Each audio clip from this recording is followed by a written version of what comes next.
So a couple weeks ago, I got in a car accident.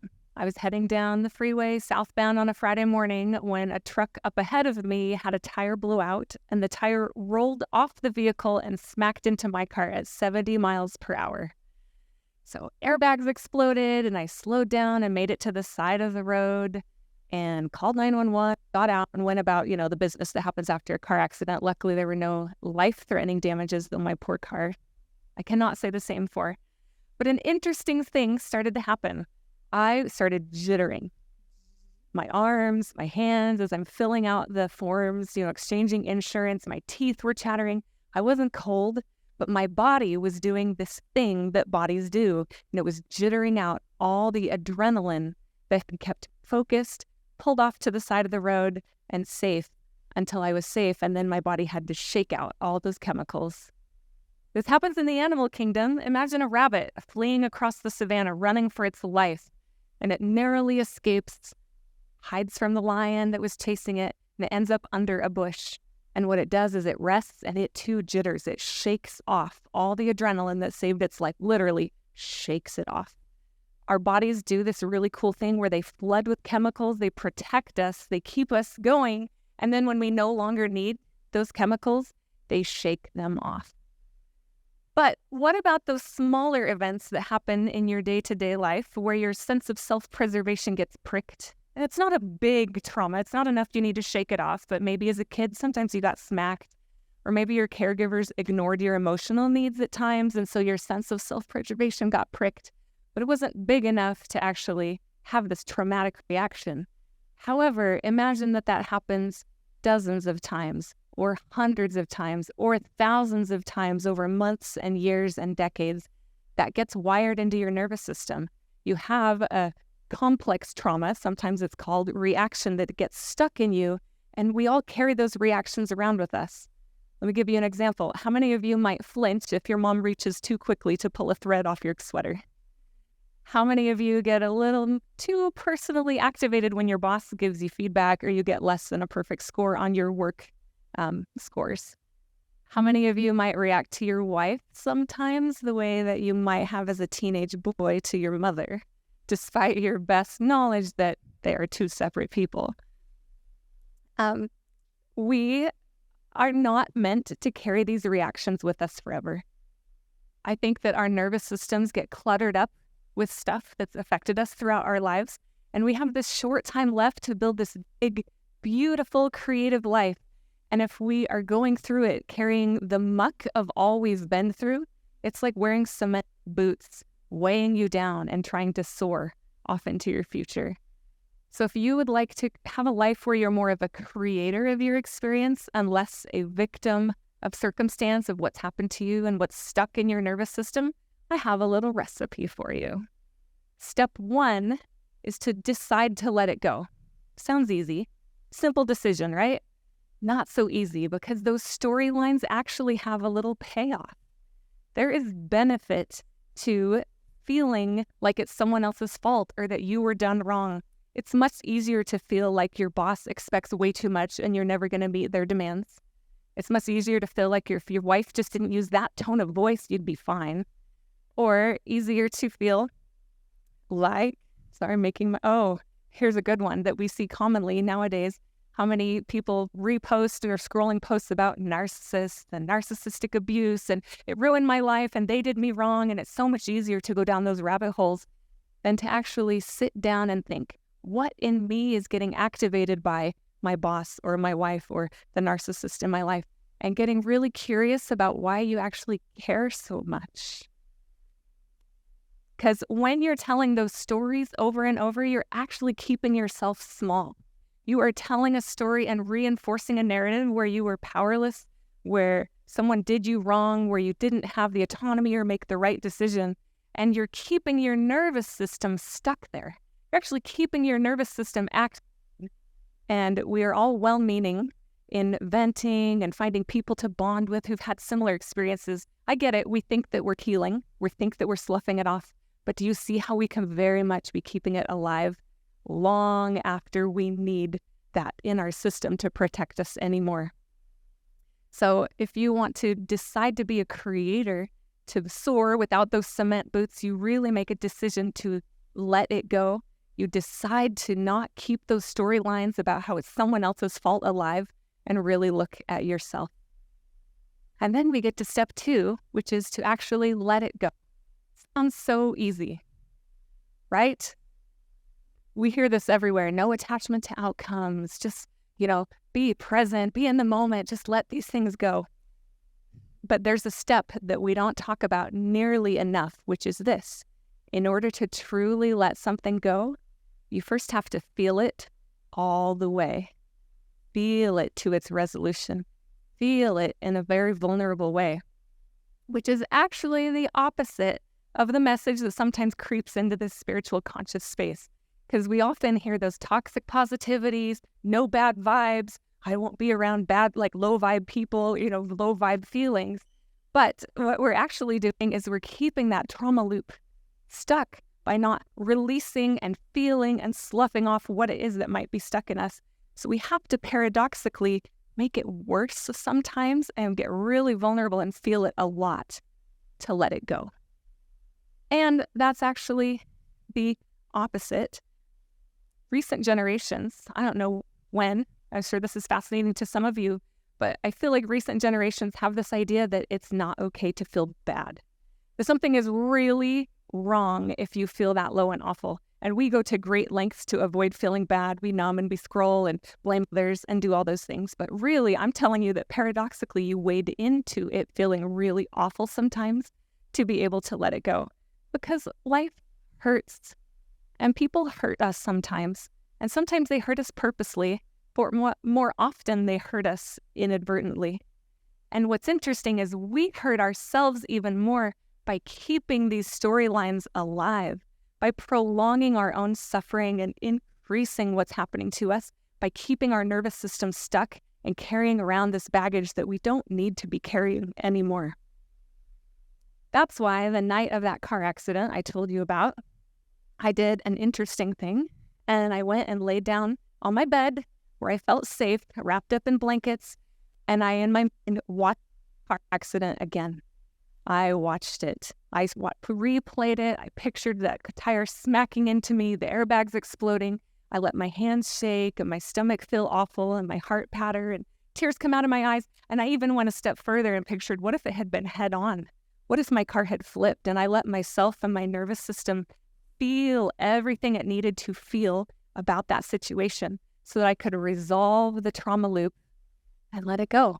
So I didn't have to carry that with me. Our bodies need to resolve that trauma to get there. I'll give you one more tangible physical example to really drive this home. When the airbags went off in my accident, I ended up with chemical burns on my arm. And so I didn't feel it at first. Here I am filling out all the forms, doing all the things, waiting for the tow truck. But as the drama died down, I realized that my arm was burning and it felt like it was on fire. It was awful. I did not want to touch it. I whimpered every time I moved. And you'd think, part of me was like, I'm just going to leave it alone. It'll be fine. It'll get better. Thank you for laughing. Because you all know what I had to do. I actually had to make it worse for a minute before it could get better. Hot water, soap, friction, scrubbing. I wanted to get any chemical residue, any dirt, everything that I could out of that burn because I knew that then it would heal more quickly and cleanly and with a better result that wasn't long-lasting. Pain is unavoidable, but the good news is you have two choices. You can choose to wade into it, to feel it all the way, to let it move, to let it resolve, be done, and move forward the best you can. Or you can choose to avoid it, kind of shove it under the rug, and get it down to a tolerable level. We can do that for a little while, but then you carry it for a long time. And guess what? You're not the only one that carries it. It also bleeds out onto all the people around you in these reactions that I'm talking about, in the way that your nervous system gets reactivated to stuff that it shouldn't. So you might be asking me, Alaina, you're telling me that all I need is to just feel really bad? Really? That's like the secret to healing? And I'm kind of actually going to say yes. That is a whole lot bigger step than you think that it needs to be. Because let's continue with this arm example of mine. Remembering how this is going to go. Okay, this inflamed arm of mine Did I have to tell my body what to do to heal? Did I have to say, hey, body, here's how you regrow skin? Hey, body, here's how the capillaries reconnect and whatever else needed to happen? No, our bodies are magical. They are designed to gravitate toward wholeness. They want to heal, want to get better. Your body, but your holistic system as well, your psyche, mind, soul, body, it gravitates there. Our job is to clean it out, to keep it clean, and then do our best not to shove more muck in it and keep things alive. We gravitate toward wholeness, and when you can let your emotional reactions happen, they will help you get there. Now, what about these complex patterns I've talked about? I know it's really easy to use this example with a car accident or one big specific trauma, but remember, all of us have actions wired into us over time. These show up in the ways that you might sometimes react emotionally to a situation much bigger than the situation actually is. Or how many of you carry guilty and ashamed feelings, even when there's no logical reason in the situation to feel that way.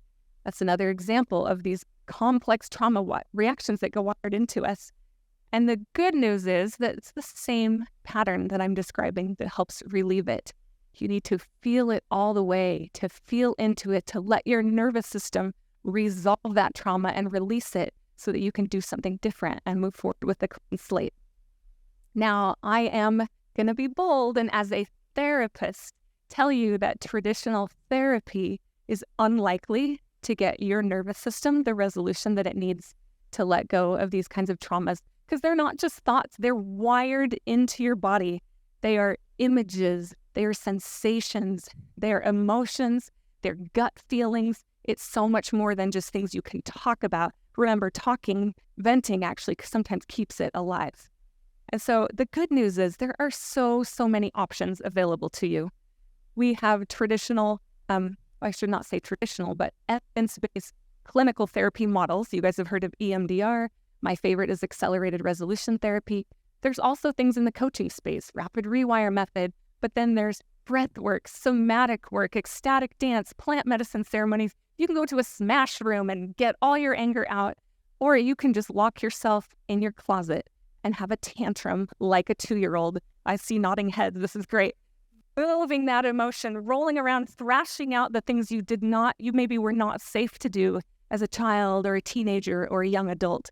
But whatever you do, move that emotion, move it out of you, clean it out, clear it out so that you can move forward with a clean slate from there. Because step 3 is much more fun, and that is to tell the new story and to face forward. Do you want to remember your hurts and remember how you were small, or remember how you felt like a victim or that person was awful to you? Or do you want to remember how you triumphed through it and you're different now and you learned lessons and look what you've created as a result of that? There are so many valuable lessons for us in what we've been through. There are valuable experiences that teach us, and the wisdom comes to us when we can unhook the pain and unhook those reactions from our nervous system, and then just glean the wisdom and move forward in this big, beautiful life that we're creating. I heard the greatest example of a new story and someone facing forward just last week. It's like she knew I was giving this talk or something. I heard a woman say at dinner, I am so nice to the mistress that my husband left me for, because she showed me who he really was. She did me a big favor, actually, because now I get to go create the life I want. Talk about an empowering narrative compared to, you've heard those other stories that lots of people may say. We can all arrive at beautifully healing narratives for whatever has happened in our life. And it could be as simple as, oh, those high school bullies were just as insecure as I was. And man, they actually had it worse because they took it out on people. That's really sad for them. Or the self-love that I gained leaving that relationship is worth everything. And look how my life will never be the same as a result of it. Or even my parents did a really good job with how they were actually equipped in their childhood. And I see that, and I have compassion for what they gifted me that was more than they had. When you tell the new story, and you tell it over and over, and you tell it bigger and louder, and you share that, and you find new people to bond with over your triumph stories, you become a true creator of your experience instead of a victim of your life and what you've been through. Now, I know I'm laying this out in a really clean, linear way, steps 1, 2, 3. Awesome if you can do that. Some of us are messy humans and ping pong around. That's great. Keep in mind all 3 of these steps. I think that once you've felt it all, the importance of facing forward and telling your new story is actually your day-to-day work to do. Because it's easy to bond with people over the old stuff, but you don't want to keep that alive in your nervous system. Tell the new story over and over and over. But when old hurts crop up and you find that telling the new story is starting to feel like sweeping it under the rug, then guess what? You choose to go through these steps again. You first decide, I want to do this. I want to feel something different. I want to be a creator of my life. And then step 2, you feel it all again.